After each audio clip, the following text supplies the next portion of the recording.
Kalian pernah nggak sih berdiri di pinggir pantai, terus ngeliatin laut yang luas banget, sambil mikir, kira-kira di seberang sana ada apa ya?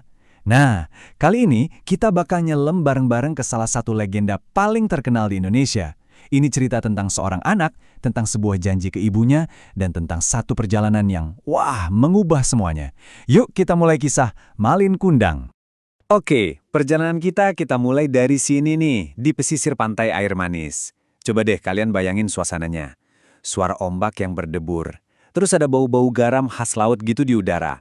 Nah, di sebuah gubuk yang sangat sederhana di desa nelayan ini, dulu sekali tinggallah seorang janda yang sudah tua, tapi sabar banget, sama anak laki-laki satu-satunya yang paling dia sayang. Oke, sekarang kita kenalan lebih dekat yuk sama dua tokoh utama kita. Soalnya mereka berdua ini ibaratnya jantung dari cerita ini. Penting banget.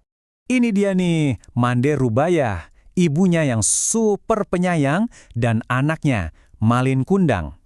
Meskipun ya, hidup mereka itu serba kekurangan, tapi soal kasih sayang, wah jangan ditanya.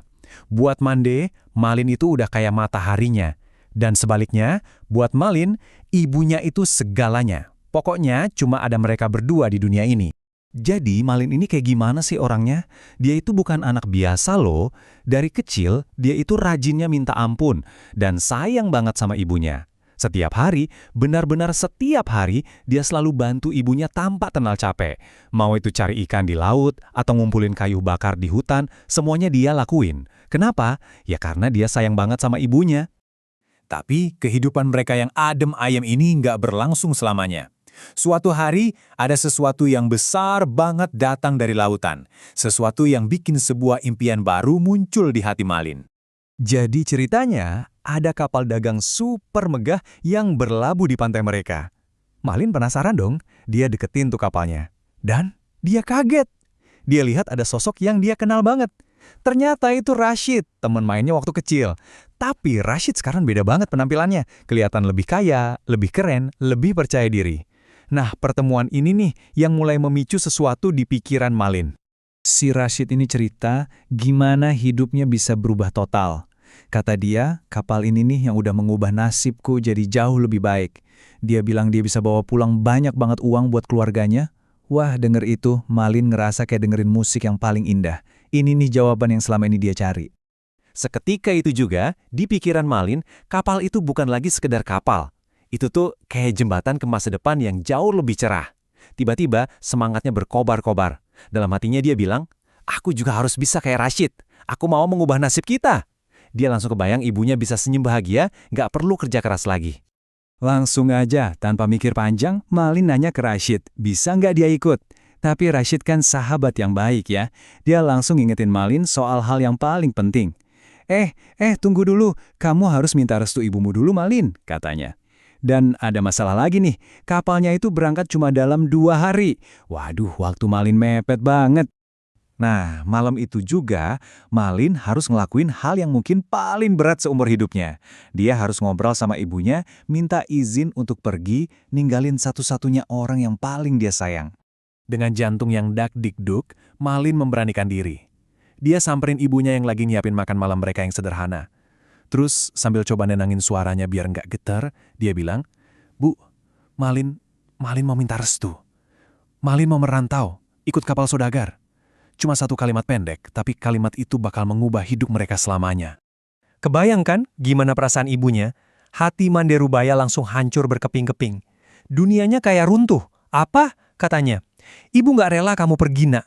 Kamu itu harta ibu satu-satunya yang paling berharga, Malin. Buat dia, kalau Malin pergi, ya semuanya hilang. Nah, ini nih bagian yang bikin galau. Coba deh kita pikirin bareng-bareng. Di satu sisi, Malin pengen banget pergi. Kenapa? Ya karena dia sayang ibunya. Dia mau bikin hidup mereka jadi lebih baik. Tapi di sisi lain, ibunya nggak ngizinin. Kenapa? Ya karena sayang juga, takut kehilangan anak satu-satunya. Dua-duanya sama-sama berangkat dari rasa cinta, tapi keinginannya malah bertolak belakang. Duh, rumit ya. Malin terus saja memohon ke ibunya. Soalnya ini bukan cuma soal duit loh. Malin capek, Bu. Kita hidup miskin terus. Gitu katanya. Dia pengen banget ibunya bisa santai di hari tua, nggak lagi diremehin sama orang lain. Dia cuma pengen bikin ibunya bangga. Melihat tekad yang sekuat baja di mata anaknya, akhirnya hati Mande Rubaya luluh juga. Sambil nahan tangis, dia ngucapin kata-kata yang berat banget buat diucapin. Baiklah Malin, kalau itu memang sudah jadi keputusanmu, ibu kasih restu. Tapi restunya ada syaratnya. Sambil genggam tangan Malin erat-erat, ibunya berpesan. Tapi janji ya sama ibu, jangan pernah lupa untuk pulang, nak. Nah, ini bukan sekedar permintaan biasa loh, ini tuh janji suci. Janji yang nantinya akan diuji sama waktu dan takdir. Oke, dengan restu di kantong dan janji di dalam hati, akhirnya hari keberangkatan Malin tiba. Babak baru dalam hidupnya akan segera dimulai. Mande Rubayah nganterin Malin sampai ke pinggir pantai. Dia cuma berdiri di sana, diam, sambil ngeliatin kapal yang bawa separuh nyawanya itu pelan-pelan menjauh. Dia terus berdiri di situ sampai kapalnya cuma jadi titik kecil di ujung lautan, sampai akhirnya hilang sama sekali dari pandangan. Yang tersisa cuma doa dalam hatinya. Di sisi lain, di atas kapal yang lagi diayun-ayun ombak, kehidupan baru Malin dimulai. Rashid langsung kenalin dia ke saudagar kaya si pemilik kapal. Nah, saudagar ini ngelihat semangat di mata Malin dan Rashid, langsung dong nawarin mereka pekerjaan. Wah, pintu menuju impian Malin udah kebuka lebar banget. Jadi, Malin Kundang udah mulai nih perjalanannya. Dia udah punya kerjaan, ada sahabat baik di sampingnya, dan masa depan kelihatan cerah banget di depan mata. Tapi, nun jauh di kampung halamannya, ada seorang ibu yang setiap hari menunggunya dengan setia. Pertanyaan terbesarnya sekarang adalah, akankah Malin menepati janjinya untuk pulang?